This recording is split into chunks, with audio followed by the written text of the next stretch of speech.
Budget లో premium luxury villa అందిస్తోంది APR group వారి గోల్డెన్ లీవ్ విల్లాస్. ఇప్పుడే కాల్ చేసి మీ విల్లా బుక్ చేసుకోండి. నమస్కారం, ఐ డ్రీమ్ ప్రేక్షకులందరికీ స్వాగతం. మార్గశిర మాసం రాబోతుండగా ఆ మాసం యొక్క విశిష్టత గురించి, అలాగే ఆ మాసంలో వచ్చే ధనుర్మాసం గురించి, హనుమద్ వ్రతం గురించి, ఇలా ఎన్నో విశేషాల గురించి మనకు తెలియచేయడానికి మనతో పాటు ఉన్నారు ప్రముఖ సాహితీవేత్త, ఆధ్యాత్మిక ప్రవచనకర్త, మధుర భారతి ఆచార్య మల్లా ప్రగడ శ్రీమన్ నారాయణమూర్తి గారు. మన గురువు గారితో మాట్లాడదాం. నమస్కారం గురువుగారు. శుభం భూయాత్. గురుగారు, మార్గశిర మాసం అనగానే మనందరికీ కూడా ఎంతో ప్రత్యేకంగా అనిపిస్తుంది. ఆ మాసంలో వచ్చే పండుగలు కావచ్చు, వ్రతాలు కావచ్చు, ఇవన్నీ కూడా. కానీ అందరికీ ముందు తెలియాల్సిన విషయం ఏంటి అంటే, అసలు ఈ మాసానికి మార్గశిరం అనే పేరు ఎందుకు వచ్చింది?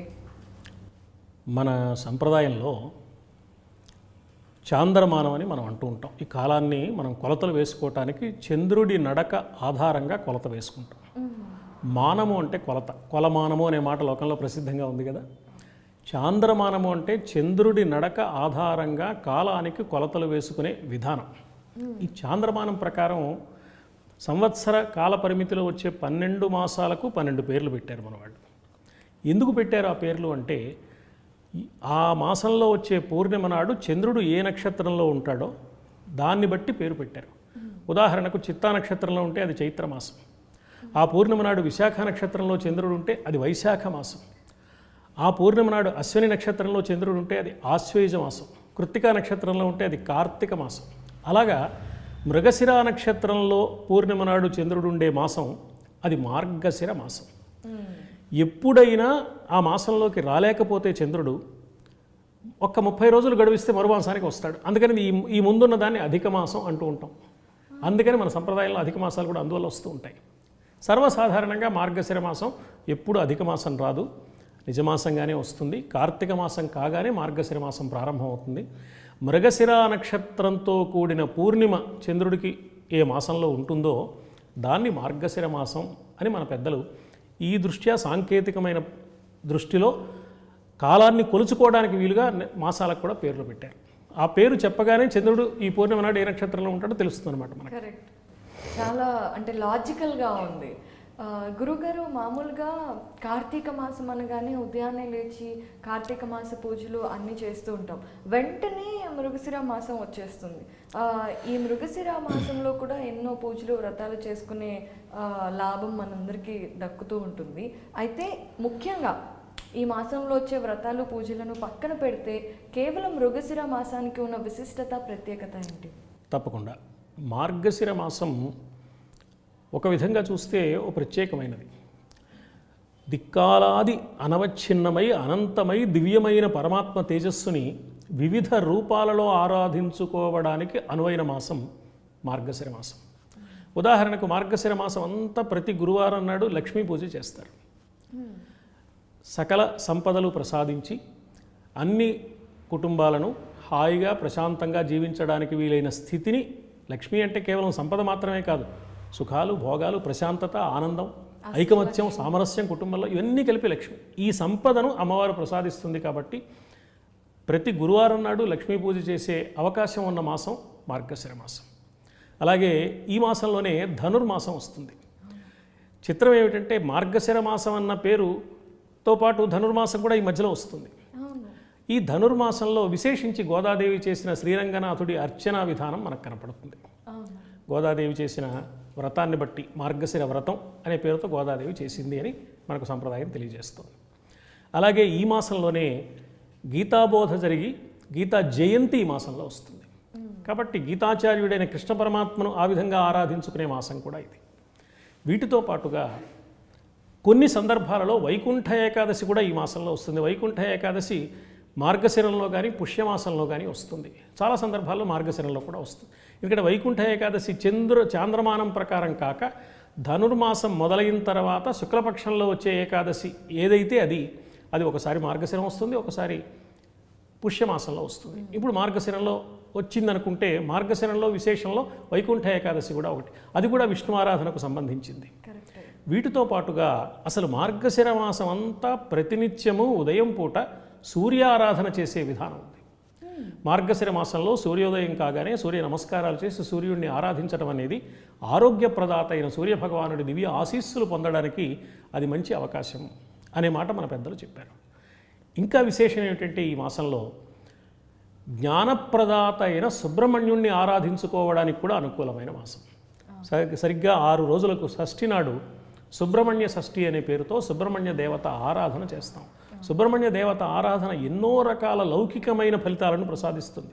వీటితో పాటు ఆధ్యాత్మిక దివ్య జ్ఞానాన్ని కూడా ఇస్తుంది. ఎందుకంటే అసలు సుబ్రహ్మణ్యుడు అనే మాటలోనే బ్రహ్మణ్యం అంటే జ్ఞానం, మంచిదైన జ్ఞానాన్ని ప్రసాదించే స్వామి ఆయన. సంతాన ప్రదాతగా లౌకికమైన ప్రయోజనాలు కలిగించేవాడు, ఆధ్యాత్మిక దివ్య జ్ఞానాన్ని ప్రసాదించేవాడు. ఆ సుబ్రహ్మణ్య షష్ఠి కూడా ఈ మార్గశిర మాసంలో వస్తుంది.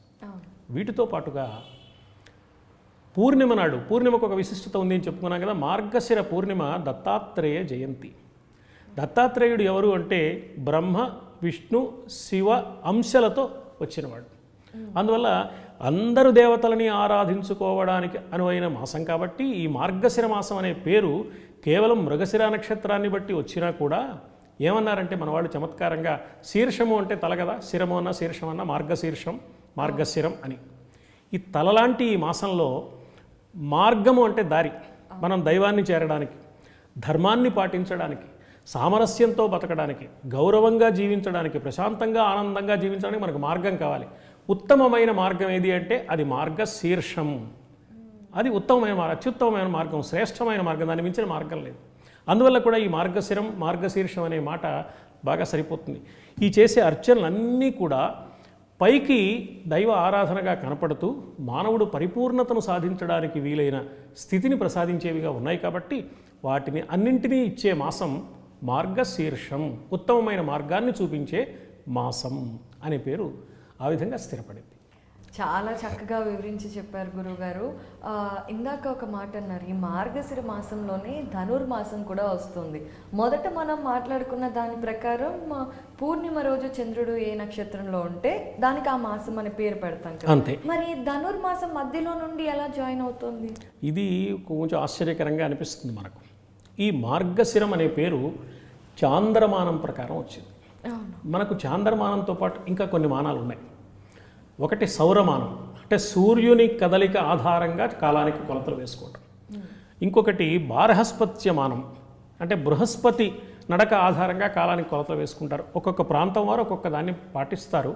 ఎక్కువ శాతం చాంద్రమానాన్ని పాటిస్తారు. అయితే ఈ ధనుర్మాసం అనేది సూర్యుడి నడకని బట్టి వస్తుందన్నమాట. సూర్యుడు ప్రతి నెలలో ఒక రాశిలో ప్రవేశిస్తాడు. మనకి 12 రాసులు ఉన్నాయి. 12 మాసాలలో 12 రాసులలో ప్రవేశిస్తాడు. ధనురాశిలో ప్రవేశించే సందర్భం ధనుర్మాస ప్రారంభం, దాన్ని ధను సంక్రమణం అంటారు. తప్పనిసరిగా ఎప్పుడూ మార్గశిర మాసంలోనే సూర్యుడు ధనురాశిలో ప్రవేశిస్తాడు. ఏ రోజున సూర్యుడు ధనురాశిలో ప్రవేశిస్తాడో ఆ రోజు నుంచి ధనుర్మాసం. అంటే ఈ సూర్యుడిని బట్టి పెట్టే పేర్లు కూడా 12 మాసాలు ఉన్నాయి. వాటిని 12 సంక్రాంతులు అంటారు. ధను సంక్రమణం అన్నాం కదా, ఆ ధను సంక్రాంతి. సరిగ్గా ఒక మాసం గడువు వచ్చేప్పటికీ మకర రాశిలో ప్రవేశిస్తాడు. అది మకర సంక్రాంతి. అది పెద్ద పండుగగా మనం చేసుకుంటాం. కానీ 12 మాసాల్లోనూ 12 పండుగలు ఉన్నాయి. ఈ 12 మాసాల్లో ఒక్కొక్క రాశిలో ప్రవేశించే సూర్యుడికి ఒక్కొక్క పేరు పెట్టారు మన వాళ్ళు. ఒక సూర్యుడే కానీ 12 పేర్లతో పిలుస్తారు. ధాత, పూష, ఖగుడు, త్వష్ట ఇలాంటి పేర్లతో. ఇవన్నీ ఏమిటంటే ద్వాదశ ఆదిత్యులుగా సూర్య తేజస్సు 12 విధాలుగా జాతికి అందుతోంది సూర్యభగవానుడి అనుగ్రహం. అందుకని ధనురాశిలో సూర్యుడు ప్రవేశించిన పర్వదినం కాబట్టి సూర్యుడి నడక ఆధారంగా పెట్టుకున్న పేరు ధనుర్మాసం. చంద్రుడి నడక ఆధారంగా వచ్చిన పేరు మార్గశిర మాసం. కాబట్టి ఈ రెండింటికి వైరుధ్యం ఉండవలసిన అవసరం లేదు. అందులో వైవిధ్యం ఉంది కానీ వైరుధ్యం లేదు. గురుగారు, మరి మార్గశిరంలో ధనుర్మాసం ఎలా వచ్చింది అనేది అయితే చాలా చక్కగా వివరించి చెప్పారు. మరి ఈ ధనుర్మాసానికి చాలా ప్రత్యేకత ఉంది. ధనుర్మాసం అని ఎక్కువగా వింటూ ఉంటాం. అసలు ఈ ధనుర్మాసానికి ఉన్న ప్రత్యేకత ఏంటి? ధనుర్మాసానికి ఉన్న ప్రత్యేకత ఏమిటంటే మకర రాశిలో సూర్యుడు ప్రవేశించడానికి కావలసిన ప్రయాణం ధనుర్మాసంలో ప్రారంభం. మకర రాశిలో సూర్యుడు ప్రవేశిస్తే దాన్ని ఉత్తరాయణం అంటాం మనం. అది సంక్రాంతి పండుగగా మనం నిర్వహించుకుంటూ ఉంటాం. ఉత్తరాయణం అంటే అయనము అంటే మార్గము, ప్రయాణము. ఉత్తరాయణం అంటే ఉత్తర దిక్కుగా చేసే ప్రయాణం. మన సంప్రదాయంలో ఏమిటంటే ఉత్తరం వైపుగా చేసే ప్రయాణం శుభాన్ని కలిగిస్తుంది అని. మనకి వాస్తులో కూడా ఇల్లు కట్టుకున్నప్పుడు ఉత్తరం వైపు కొంత భాగం వదిలిపెట్టండి, దక్షిణం తక్కువ వదిలిపెట్టండి, వీలైనంత ఎక్కువ భాగం ఉత్తరం వదిలిపెట్టండి. ఉత్తరోత్తర ఎప్పుడైనా ఇల్లు పెంచుకోవాల్సి వస్తే ఉత్తరం వైపుకు పెరగాలి కానీ దక్షిణం వైపుకు పెరగద్దు అని వాస్తుశాస్త్రం కూడా చెప్తుంది. వివాహంలో సప్తపది అని 7 అడుగులు నడుస్తారు అగ్ని చుట్టూ వధూవరులు, అది ఉత్తరం వైపుగానే నడుస్తారు. తస్మాదుత్తరతో అభిప్రయీ జయంతి అని సంప్రదాయం. అంటే ఉత్తర దిక్కుగా చేసే ప్రయాణము అన్ని విషయాల్లోనూ విజయాన్ని కలిగిస్తుంది. మనకి దేశపటం చూస్తే ఉత్తరం పైన ఉంటుంది, అంటే పైకి వెళ్ళే ప్రయాణం కదా, అంటే ఊర్ధ్వ దిశగా, అది శ్రేయస్సు, అభ్యుదయము, అది అభివృద్ధి అనే అభిప్రాయంతో అలా అనుకోవటం జరుగుతుంది. దీంతో పాటుగా ఇంకొకటి మనం గమనించవలసింది ఏమిటి అంటే, మన సంప్రదాయంలో కూడా ప్రధానంగా రామాయణంలో నాయకుడు రాముడు, మహాభారతంలో పాండవులు, వీళ్ళిద్దరికీ కూడా కష్టాలు వచ్చాయి. అంటే అరణ్యవాసం వచ్చింది, వాళ్ళు ఏ తప్పు చేయకుండానే అరణ్యాల పాలు కావాల్సి వచ్చింది ధర్మం కోసం నిలబడి.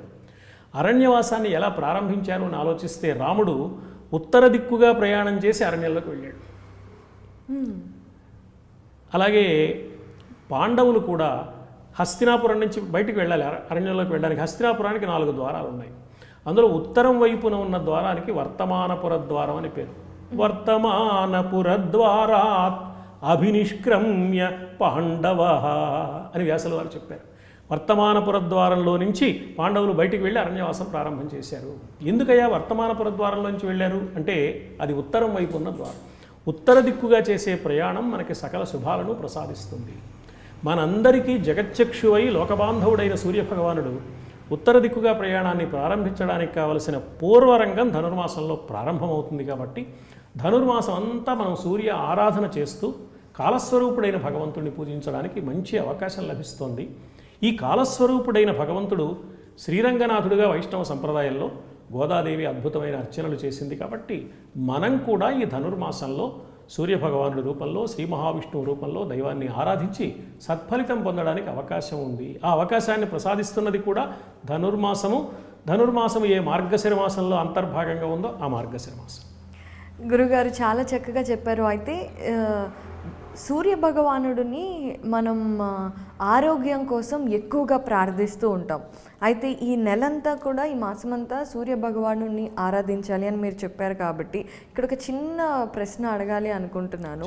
ఎవరికైతే ఆరోగ్యం బాగలేదో, ఆరోగ్యం అభివృద్ధి చెందాలి అనుకుంటారో వాళ్ళు ఈ మాసంలో ముఖ్యంగా మీరు అన్నట్టుగా సూర్య భగవానుడికి ఉదయాన్నే సూర్య నమస్కారాలు చేసి ఆదిత్య హృదయం చదువుకుంటే వాళ్ళ ఆరోగ్యం అభివృద్ధి చెందే ఛాన్సెస్ ఉంటాయా? తప్పకుండా, ఏమీ సందేహం లేదు. సూర్య నమస్కారాలు చేసుకోవచ్చు, ఆదిత్య హృదయం పారాయణ చేసుకోవచ్చు, ఇంకా సూర్య అష్టకం ఉంది, సూర్యాష్టకం చదువుకోవచ్చు. ఈ విధంగా సూర్యభగవానుడు గ్రహాలన్నింటికీ రాజు, గ్రహరాజు సూర్యుడు. కాబట్టి గ్రహాలన్నింటి మీద నాయకుడు. కాబట్టి గ్రహాల మీదే కాదు, తారల మీద నాయకుడు. అంటే తారలు అనే పేరుతో మనకు ఉన్నాయి. నక్షత్రాల మీద నాయకుడు. కొన్ని తారల సముదాయం ఒక నక్షత్రం. తార వేరు, నక్షత్రం వేరు. నక్షత్ర గ్రహ తారాణం అధిపో విశ్వభావన అనే మాట మనకు ఆదిత్య హృదయ స్తోత్రంలో వినపడుతుంది. అంటే నక్షత్రాలు వేరు, తారలు వేరు, సరే గ్రహాలు ఎలాగూ వేరు. గ్రహాలకు నాయకుడు ఆయనే, తారలకు నాయకుడు ఆయనే, నక్షత్రాలకు నాయకుడు ఆయనే. మనం ఏం చేస్తాం, కాలాన్ని చూసుకున్నప్పుడు మంచి రోజు, ఇవాళ నక్షత్రం ఏమిటి, ఇవాళ ఏం తార ఉంది, ఏది మనకు సంపత్ తార, ఏది మనకు సాధన తార, ఏది మనకు క్షేమతార, ఇలా చూసుకుంటాం మనం. ఇవేం చూసుకోక్కర్లేదయ్యా, తారలన్నిటికీ అధిపతి అయిన సూర్య భగవాను ఆరాధిస్తే ఈ విజయాలన్నీ వస్తాయి. ఆరోగ్య ప్రదాత కాబట్టి ఆరోగ్యం వస్తుంది. ఆరోగ్యం బాగుంటే, శరీర ఆరోగ్యం బాగున్నప్పుడు మనస్సు కూడా బాగుంటుంది, బుద్ధి చురుగ్గా పనిచేస్తుంది, సత్కార్యాలు చేయగలుగుతాడు. ఎప్పుడైతే శరీరము బుద్ధి చురుగ్గా ఉన్నాయో మంచి మనస్సు వస్తుంది, లోకానికి ఉపయోగపడగలుగుతాడు. అంటే తాను బాగుంటూ, కుటుంబాన్ని వృద్ధి చేసుకుంటూ, సమాజానికి ఉపయోగపడే వ్యక్తిగా తీర్చిదిద్దేందుకు అనువైన విధానం సూర్య ఆరాధనలో ఉంది. ఇది ఈ 3 అయిన తర్వాత అదే ఆధ్యాత్మికత కూడా. ఆధ్యాత్మికత అంటే వీటికంటే భిన్నంగా కాక వీటితో కలిసి ఉండి వీటిని సవ్యమైన మార్గంలో నడిపించడానికి వీలుగా ఆధ్యాత్మిక సాధన ఉంది అని మన సంప్రదాయం స్పష్టంగా చెప్తోంది. కాబట్టి ఇలాంటి ఆరాధన, సూర్య ఆరాధన వల్ల ఎక్కువగా ఆ ప్రయోజనం పొందే అవకాశం మనకుంది. గురుగారు చాలా చక్కగా అంటే ఇప్పుడున్న కరెంట్ టైమ్స్కి అనువుగా ఉండేటట్టు చాలా వివరించి చెప్పారండి. ఇందాకే మార్గశిర మాసంలో వచ్చే విశిష్టతల గురించి, వ్రతాల గురించి క్లుప్తంగా చెప్పారు కదా. ఇప్పుడు అసలు ప్రత్యేకత అంటే ఇప్పుడు ఫర్ ఎగ్జాంపుల్ సుబ్రహ్మణ్య షష్ఠి ఉంది. సుబ్రహ్మణ్య షష్ఠి ఎందుకు ఎలా వచ్చింది, ఎలా పూజ చేసుకోవాలి అనేది తెలిసి. ఈ సుబ్రహ్మణ్య షష్ఠి మార్గశిర మాసంలో శుక్లపక్షంలో వచ్చే షష్ఠీ తిథిని మనం చాంద్రమానం ప్రకారం సుబ్రహ్మణ్య షష్ఠి అంటాం. అంటే ఆ స్వామి ఆ రోజున ఆవిర్భవించాడు అనేది మన సంప్రదాయం. కార్తీక మాసంలో వచ్చే శుద్ధ షష్ఠిని స్కంద షష్ఠి అని తమిళులు ఎక్కువగా చేస్తారు. కానీ ఆంధ్రులు మార్గశిర మాసంలో వచ్చే షష్ఠిని సుబ్రహ్మణ్య షష్ఠిగా, శుక్లపక్షంలో వచ్చే షష్ఠిని సుబ్రహ్మణ్య షష్ఠిగా భావించి ఆరాధన చేస్తారు. సుబ్రహ్మణ్యుడన్నా, స్కందుడన్నా, విశాఖుడన్నా ఇవన్నీ ఒకే స్వామికి పేర్లు. అసలు సుబ్రహ్మణ్యుడు పుట్టుక ఈనాడు జరిగింది అనేది ఒక సంప్రదాయం. సుబ్రహ్మణ్యుడు పుట్టుక చాలా ఆశ్చర్యకరమైంది. అందరిలాగా మాతృగర్భంలో నుంచి పుట్టలేదు ఆయన. పరమేశ్వరుడు యొక్క పాలనేత్ర అగ్నిలో నుంచి పుట్టాడు.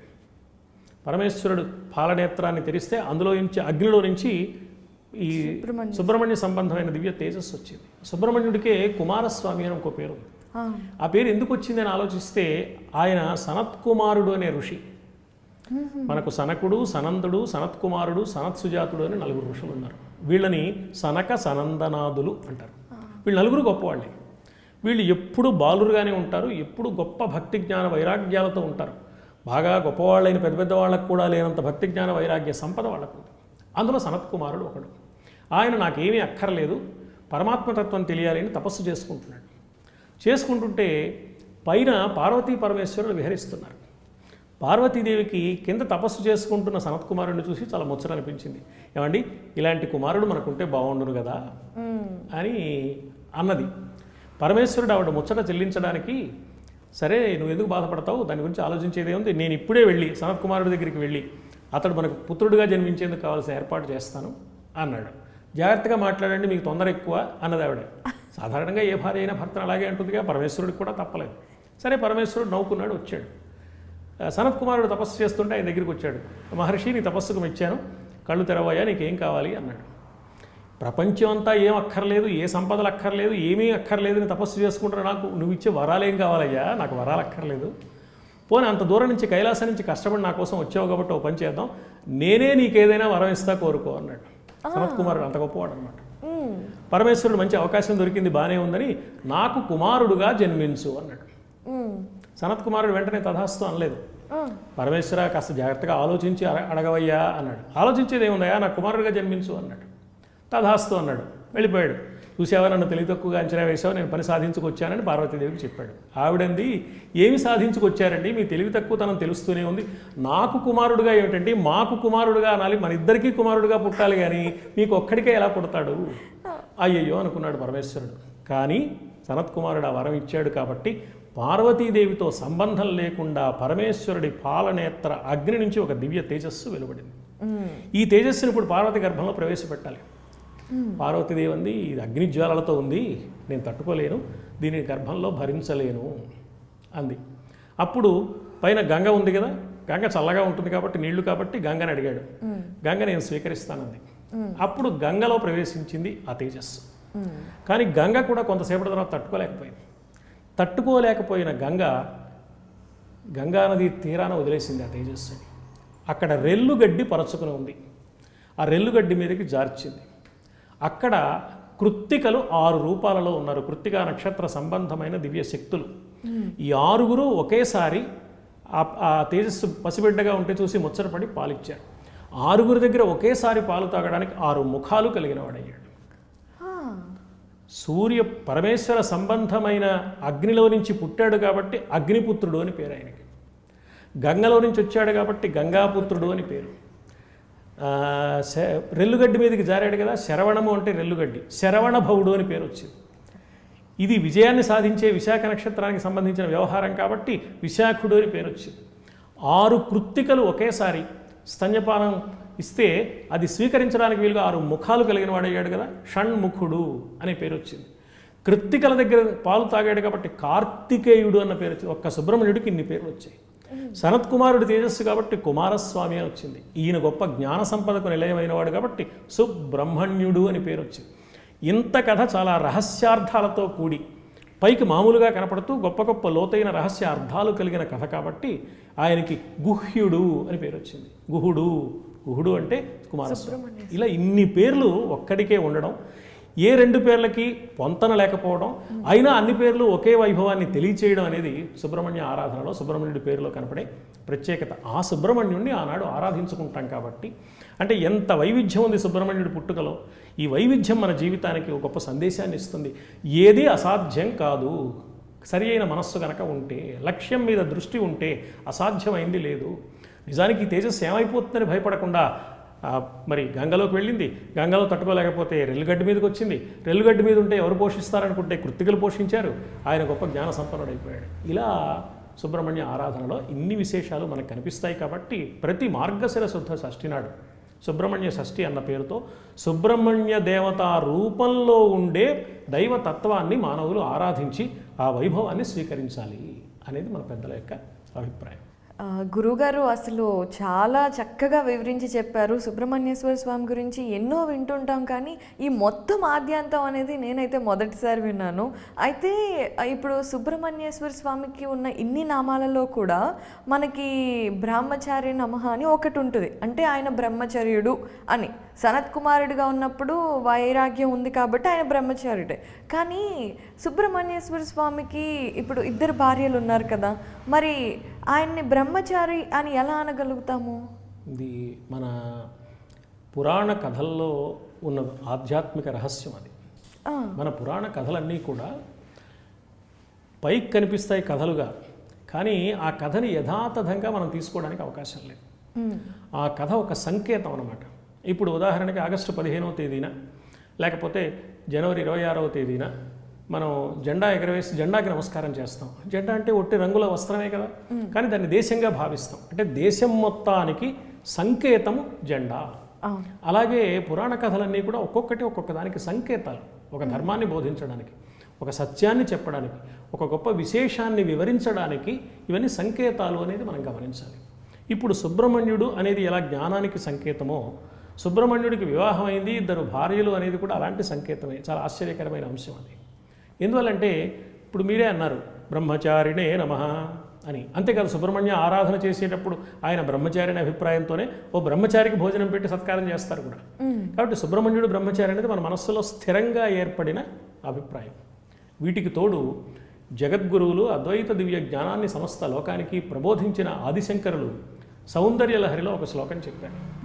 ఆ శ్లోకంలో ఏమన్నారంటే, సుబ్రహ్మణ్యుడు అమ్మా నీ పాలు తాగడానికి ముచ్చటపడి పసిపాడుగా ఉంటే ఎల్లకాలం పాలు తాగొచ్చుగా అని భార్యని కూడా అక్కర్లేదనుకుని వివాహం కూడా మానుకుని ఎల్లకాలము పసివాడుగానే ఉండిపోయాడు, చంటి పిల్లాడుగానే ఉండిపోయాడని చమత్కారంగా ఒక శ్లోకం చెప్పారు.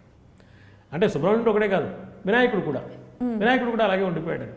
కానీ మన సంప్రదాయంలో వినాయకుడికి వివాహం అయింది సిద్ధి బుద్ధి అని 2 భార్యలు పురాణ కథల్లో, సుబ్రహ్మణ్యుడికి వివాహం అయింది వల్లి దేవసేన అని 2 భార్యలు. ఇవి సంకేతాలు ఎలా అని మనం గమనిస్తే, సుబ్రహ్మణ్యుడు అంటే ఆ సుబ్రహ్మణ్యుడు సర్పాకృతిలో ఉంటాడని మనం పూజ చేస్తూ ఉంటాం. సర్పాకృతిలో లేడు ఆయన. పాముకి సుబ్రహ్మణ్యుడికి ఏమీ సంబంధం లేదు. ఇప్పుడు ఆకాశంలో సూర్యనారాయణుడు ఉన్నాడు. మన మిత్రుడు ఒక ఆయన సూర్యనారాయణ అని మిత్రుడు ఉన్నాడు. ఆ పేరు వచ్చింది తప్ప ఆ సూర్యనారాయణ ఇతడు కాదు, ఆ పేరు మాత్రమే. అలాగే సర్పాకారం అంటే అతడు పాము వలే ఉన్నాడు అంటే పాము కాదుగా. వాడు సుబ్బారావు వలే ఉన్నాడంటే సుబ్బారావు కాదనేగా అర్థం. సుబ్బారావు వేరు, ఇతడు వేరు, పోలిక మాత్రం ఉంది. సుబ్రహ్మణ్యుడు కుండలిని శక్తికి అధిపతి. ప్రతి ప్రాణి లోపల, మానవ ప్రాణి లోపల వెన్నెముక ఆధారంగా ప్రారంభ ప్రదేశంలో, వెన్నెముక ఎక్కడైతే అలా నిటారుగా ఉన్నప్పుడు కింద ప్రారంభ ప్రదేశం ఉంటుందో దాన్ని యోగశాస్త్రంలో మూలాధారము అని అంటారు. ఈ మూలాధారం అన్న ప్రదేశంలో 3 చుట్టలు చుట్టుకుని 4వ చుట్ట సగం చుట్టుకుని తల లోపలికి పెట్టుకుని నిద్రపోతూ ఉన్న పాము వలె ఉంటుంది కుండలిని శక్తి అని చెప్పారు.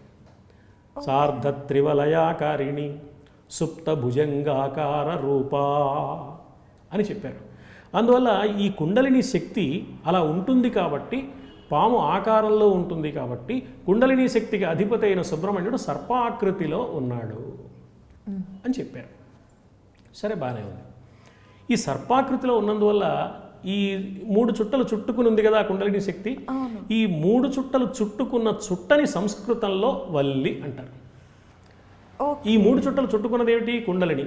వల్లి రూపంలో ఉన్న కుండలినికి ఆయన అధిపతి కాబట్టి వల్లీపతి అన్నారు. వల్లీపతి అనగానే వల్లి అనేది ఒక అమ్మాయి పేరు కాబట్టి వల్లీపతి అంటే బహుశా భర్త అయి ఉంటాడు, ఈయన భార్య వల్లి అని మనం అనుకుంటున్నాం అనమాట. అలాగే ఆయన దేవతలకి రాక్షసులకి యుద్ధం జరిగినప్పుడు దేవతలకు సేనా నాయకుడు అయ్యాడు, సైన్యాధ్యక్షుడు అయ్యాడు. అంటే దేవసేనకు పతి, దేవ సేనాపతి. దేవ సేనాపతి అంటే దేవతలకు సేనాపతి అనమాట. కానీ దేవసేనాపతి ఏమైంది, దేవసేనాపతి అని మనం అర్థం చేసుకుని ఒకసారి దేవసేన అనే అమ్మాయి ఉంది, దేవసేన అనే అమ్మాయి కూడా ఈయనకు భార్య. కాబట్టి వల్లి ఒక భార్య, దేవసేన ఒక భార్య. దేవసేనాపతి అనే మాట ఆయన దేవతల సేనానాయకుడు అనే విషయాన్ని సూచిస్తోంది. వల్లి పతి అనే మాట కుండలిని శక్తి స్వరూపుడుగా సర్పాకృతిలో ఉన్నాడు అనే విషయాన్ని సూచిస్తోంది. అంతేగాని వల్లి లేదు, దేవసేన లేదు. కానీ పురాణ కథలు ఈ వల్లి దేవసేనలకు రూపకల్పన చేసి వల్లి దేవసేన, దేవసేన అంటే ఇంద్రుడి కుమార్తె అని, విష్ణుమూర్తి కుమార్తె అని రకరకాల పురాణాల్లో రకరకాల కథలు వచ్చాయి. అలాగే ఈ వల్లి అనేది ఒక పులిందరాజు కుమార్తెని, ఆటవిక జాతికి చెందిన స్త్రీ అని, ఆమె సర్పాకృతిలో ఉంటుందని, ఆమెతో కలిసి విహరించడానికి ఆయన కూడా అప్పుడప్పుడు సర్పాకారాన్ని పొందుతాడని ఇట్లాంటి పురాణ కథలు మనకు ఆసక్తి కలగడానికి వచ్చాయి తప్ప పరమార్థం ఏమిటి అంటే ఆయన కుండలినికి అధిపతి, దేవసేన నాయకుడు ఆయన అనేదే ఈ ఇద్దరు భార్యలను చెప్పడంలో ఉన్న ఆంతర్యం. అందుకే మనం ఆయన్ని ఇప్పటికీ కూడా బ్రహ్మచారిగానే పూజిస్తూ బ్రహ్మచారిని పిలిచి ఆయన్నే సుబ్రహ్మణ్యేశ్వరుడిగా పూజించుకొని భోజనం పెడతాం. తర్వాత ఈ కుండలినికి అధిపతి కాబట్టి కుండలిని శక్తి కనుక సక్రమంగా జాగృతమై ఉంటే ఆ వ్యక్తి కుటుంబ జీవితాన్ని బాగా నిర్వహించగలుగుతాడు, సంతానాన్ని పొందగలుగుతాడు, అలాగే ఆధ్యాత్మిక జ్ఞానాన్ని పొందగలుగుతాడు. ఆయనకి సంతానం కలుగుతుంది, ఆధ్యాత్మిక సంతానం కూడా కలుగుతుంది, ఆధ్యాత్మిక తత్వ సంతానం. ఈ రెండు ఇచ్చేవాడు కాబట్టి ఆయన సంతానాన్ని ప్రసాదించే దేవుడు అనే మాట కూడా లోకంలో ప్రసిద్ధంగా వచ్చింది. సంతానం కావాలనుకున్న వారు సుబ్రహ్మణ్య ఆరాధన చేస్తారు, ఎక్కువగా చేస్తూ ఉంటారు. ఎందుకు చేస్తారు అనేది ఇప్పుడు మీరు చెప్పిన దాన్ని బట్టి అందరికీ అర్థమవుతోంది. గురుగారు, మార్గశిర మాసంలోనే హనుమత్ వ్రతం కూడా వస్తుంది. ఆయన కూడా బ్రహ్మచార్య మనందరికీ తెలిసినదే. అయితే హనుమత్ వ్రతం ఈ మాసంలోనే రావటం యొక్క అంతర్యం ఏంటి? మార్గశిర శుద్ధ త్రయోదశి నాడు, పూర్ణిమకు ముందు వచ్చే త్రయోదశి నాడు సంప్రదాయ సిద్ధంగా లోకం అంతా హనుమద్వ్రతము అని ఆచరిస్తారు, హనుమద్వ్రతం చేస్తారు. సత్యనారాయణ వ్రతం తెలుసు మనకి, వరలక్ష్మీ వ్రతం తెలుసు మనకి. ఇట్లా హనుమద్వ్రతం అని హనుమంతుణ్ణి ఆరాధించడం ఒక సంప్రదాయంగా వచ్చింది. మార్గశిర మాసంలోనే ఎందుకు వచ్చింది, మార్గశిర త్రయోదశి నాడే ఎందుకు చేస్తారు అంటే దీనికి వాల్మీకి రామాయణంలో పెద్దగా ఆధారం కనపడదు. కానీ విశ్వనాథ సత్యనారాయణ గారు రామాయణ కల్పవృక్షంలో దీనికి కావాల్సిన సూచన కొంత చేశారు. ఎలా చేశారు అంటే పరాశర సంహిత ఆధారంగా చేశారు అని తెలుస్తోంది మనకు. పరాశర సంహితలో ఒక వృత్తాంతం ఉంది. ఆ వృత్తాంతం ఏమిటంటే కార్యసాధకుడు ఆంజనేయుడు. ఏ మానవుడికి ఏ పని జరగాలన్నా ఆంజనేయుడిని ప్రార్థించాలి. ఎందుకంటే ఆంజనేయుడు అనితర సాధ్యమైన ఘనకార్యాలు సాధించే సముద్రం, 100 యోజనాల సముద్రం ఎవరు దాటగలరు? రాక్షసులతో కొత్త చోట యుద్ధం ఎవరు చేయగలరు? వాళ్ళకి దొరకకుండా ఎలా తప్పించుకోగలడు? తోకకు నిప్పు పెడితే లంకని కాల్ చేయగలడా? కొత్తగా వెతికి ఎప్పుడూ చూడని సీతాదేవిని ఎలా గుర్తుపట్టాడు? ఆమెకు ధైర్యం కలిగేలా ఎలా మాట్లాడాడు? ఎంత నైపుణ్యం, ఎన్ని రకాల నైపుణ్యం కనపడింది ఆంజనేయుల్లో. ఇవన్నీ ఉంటే విజయాన్ని సాధించవచ్చు. ఇవాళ మనం మాట్లాడే నైపుణ్యం, తర్వాత వ్యవహార దక్షత, ఇవన్నీ అంటున్నాం కదా, ఇవన్నీ ఆంజనేయుల్లో కనిపిస్తాయి. ఉత్తముడైన మానవుడు ఘన విజయాలు సాధించడానికి, లోకానికి ఉపయోగపడడానికి ఎలా ఉండాలో అలా ఉన్నవాడు ఆంజనేయుడు. ఆంజనేయుడు సాధించిన అద్భుత ఘనకార్యం ఏమిటి అంటే సీతని దర్శించడం. పరాశర సంహిత ప్రకారం హనుమంతుడు సీతని చూచిన రోజు మార్గశిర శుద్ధ త్రయోదశి. కాబట్టి కార్యసాధకుడైన వాడికి అమ్మవారి దర్శనమైన రోజు పరమ పవిత్రమైన రోజు. కాబట్టి ఆ కార్యసాధకుడైన హనుమంతుడిని లక్ష్యంగా పెట్టుకుని మనం వ్రతం చేస్తే మనకు కూడా అమ్మవారి దర్శనం అవుతుంది. అమ్మవారి దర్శనం కావడం అంటే జ్ఞానం రావటం. అమ్మవారు అంటే వెలుగు స్వరూపం కదా, జ్ఞానం రావటం. అందుకని ఆంజనేయుడికి ఎప్పుడు వచ్చింది? అది కథలో సముద్రాన్ని దాటితే వచ్చింది. అంటే సంసార సాగరాన్ని దాటి ఆంజనేయుడిని మనం అనుసరిస్తే, ఆయన దాటాడు కాబట్టి ఆయన అనుసరిస్తే మనం కూడా దాటుతాం. ఆయనకి ఏం కనిపించింది? అమ్మవారు కనపడింది. మనకు కూడా ఆత్మదర్శనం అవుతుంది. దీనికి ఏం చేయాలి? ఒక దీక్ష కావాలి. దీక్షనే మనం వ్రతం అంటాం. వాడు వ్రతం పట్టాడురా అంటే మంచి పట్టుదలగా దీక్షగా పనిచేస్తున్నాడు అనమాట. హనుమద్ వ్రతం అంటే హనుమంతుడు ఎలా ప్రవర్తించాడో, ఎలా ఆలోచించాడో, ఎలా సంభాషించాడో, ఎలా వ్యవహరించాడో అన్ని సందర్భాలలో దాన్ని ఆదర్శంగా తీసుకుని మనం ఒక వ్రతదీక్షని పాటిస్తే మన జీవితంలో కూడా ఈ విజయాన్ని సాధించవచ్చు. ఈ దివ్యస్థితిని మాకు ప్రసాదించవయ్యా అని ఆంజనేయుడిని పూజించి వ్రతం చేసుకునే విధానం హనుమద్ వ్రతం. అది మార్గశిర శుద్ధ త్రయోదశి నాడు వస్తుంది. గురువుగారు అంటే మామూలుగానే మనం వింటూ ఉంటాము, మన పురాణాలన్నిటినీ మన జీవితానికి అన్వయించుకుంటే విజయం మన సొంతం అని, అలాగే మీరు అన్నట్టుగా మోక్షం కూడా ప్రాప్తిస్తుంది అని, ఆ విషయాలన్నీ ఎలా లింక్ చేయాలి అనే విషయాలు చాలా మందికి తెలియదు. ఈరోజు మీరు మార్గశిర మాస విశిష్టతలో సుబ్రహ్మణ్యేశ్వర స్వామి గురించి, అలాగే ఆంజనేయ స్వాముడిని ఎలా పూజించాలి, ఎందుకు పూజించాలి అనే విషయాల గురించి చాలా చక్కగా వివరించి మాకు తెలియని ఎన్నో విషయాలు తెలియచేశారు. మార్గశిరంలో ఇంకా మరిన్ని విశిష్టతలు ఉన్నాయి, వాటి గురించి వివరంగా మరిన్ని ఎపిసోడ్స్లో మాట్లాడుకుందాము. ఈరోజైతే ఇంత చక్కగా మాకు తెలియని విషయాలు తెలియజేసినందుకు ధన్యవాదాలండి. మంచిదమ్మా, నమస్కారం.